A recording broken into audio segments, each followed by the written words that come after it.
and welcome to Issues from Twitter. Here we have from Channels Television. So what I'll try to do, which is something that I just learned, not after 24 hours again, I'm so excited, and I know how to carry the picture and actually put it by the side there. Though I don't know yet how to maybe put it for a certain time or they put other ones, but little by little by little we keep learning. So this tweet is from Channels TV, and they say why government should fund political parties. Mogalu is the one that was saying that, and he gave instances. Oh my goodness, I don't know why my glasses fell off. So let me just look at it and see some of the things he was saying. He said, so they say political economist Kingsley Mogalu has recommended that the federal government should take over the funding of political parties across the country. According to him, it will mitigate corruption within the electoral system. He criticized the current delegate system used for party primaries, noting that most delegates participate for, I don't know how to pronounce this in English, but for financial benefit. Is it pecuniary? Pecuniary. Like I said, I didn't start speaking in English very well. They used to make fun of me when I was in secondary school because I don't know how to speak English. So please, and we didn't have television for me to be hearing. TV helps a lot. It helps you to hear how to pronounce it. We didn't have TV, so a lot of things that I don't know how to pronounce. But that one is for. I know their meanings and I actually write them. So he said that one of his recommendations was that government should fund parties the way they did it during the NRC and SDP time. And then he was talking about the fact that since what is it now, government is spending so much money, 4 trillion on petroleum subsidy, why can't they put like 500 billion towards funding political parties? It's a policy and legislative choice. In many countries of the world, in Germany and Canada, the government fund political parties so that what voters are deciding or are the issues, not who is giving money. So let's come here. The thing is that one of the things is that when we look at issues that are happening in other places and we try to say, let's just bring them there, we have to look at our own peculiarity.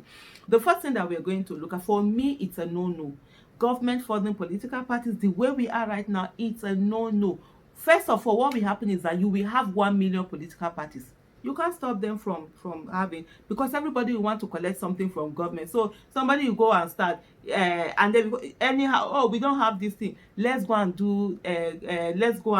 form a party because government will fund us, we'll be able to get money from there. You cannot stop the number of parties that are going to be formed. We know, I think it was Ganifa Wemi that went to court initially. Even during this PDP APC, they used to fund them. It's not long ago that was taken out. And then with initially there were 2 parties. There were supposed to be 2 parties. It was for Ganifa Wemi that went to court and challenged that in the issue of blessed memory, in the issue of why should there be only 2 political parties. People should have a right of association and all of that. So when we're looking at issues, we definitely have to look at the peculiarity of the Nigerian issue. It's very, very important. No matter what we're doing, let's not forget that. So that is one. And then if you talk about SDP and NRC, that was during the political era where they can force. They are the bosses. They tell you why it is 2 parties. You can't do anything more. So they know what they're funding. But right now, you can't decide the number of parties that will be. And I will tell you, a lot of people will decide to now start having their own parties.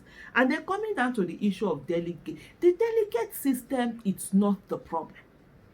The delegate system is not the problem at all. It's actually a good system. It's just that with the Nigerian thing, a lot of things are abused, and what we need to do is to find a way of correcting it.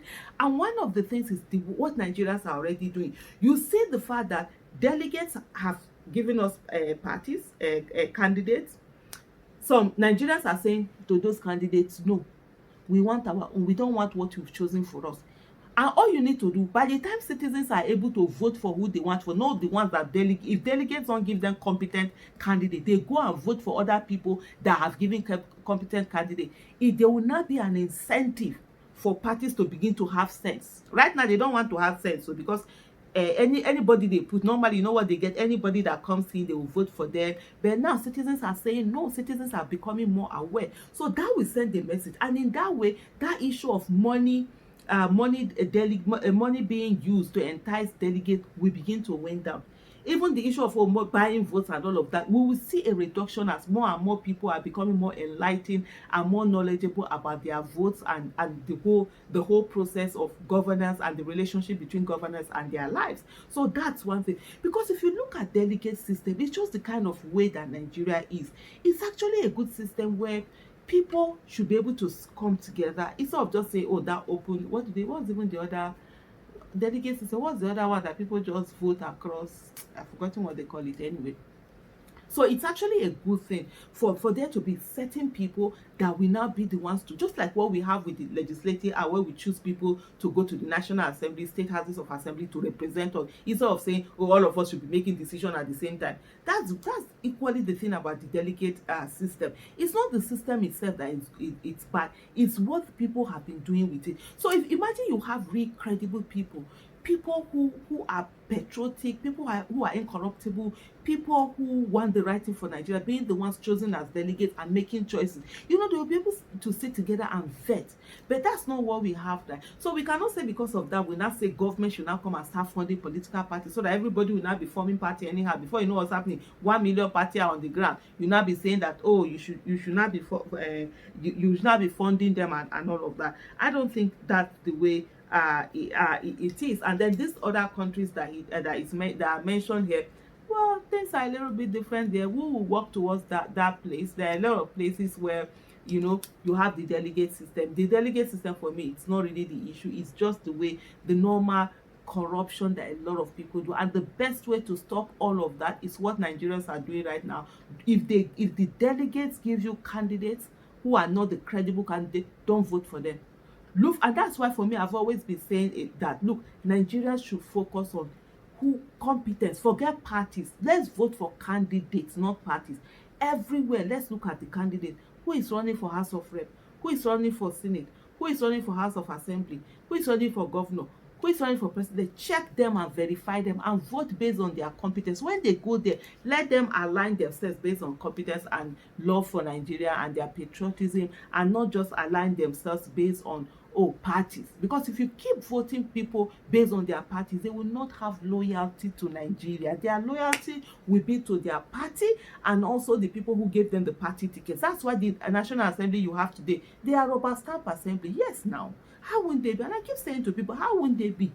Most of them know that the only reason why they are there is because of their party, not because of them. They know if they didn't come through those parties, they wouldn't have gotten the vote. Because before, Nigeria will say that, oh, it's only APC and PDP they will vote for. Thank God that whatever it is skill they put over Nigerians has been taken away. So people now know that you can actually vote for people not in those parties. So it's the same thing that we do. Look for competence. When people know that they only got there based on their competence and you were the ones that voted for them, they will sit up. Not the ones that they're feeling that, waiting, now your vote, it was our party, this thing that gave it to us. So thank you for listening, and I hope, please put your comments. I still do this. There's one other series I do which is called Q&A. Is it Q&A with Aisha? Q&A with Aisha. So if you put your comments, if you have any question or anything, just put it down there. And so what I'll do is I'll just go in and check, and I'll also answer them, and I'll put them. And I'm trying to put them in like different playlists,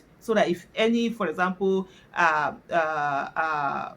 Aisha's take, Peter Obi for president, 60 seconds of financial literacy. So there are different playlists that I do, so you can also always easily find them. But I will try and make the effort of just putting them in there. So thank you so much for listening.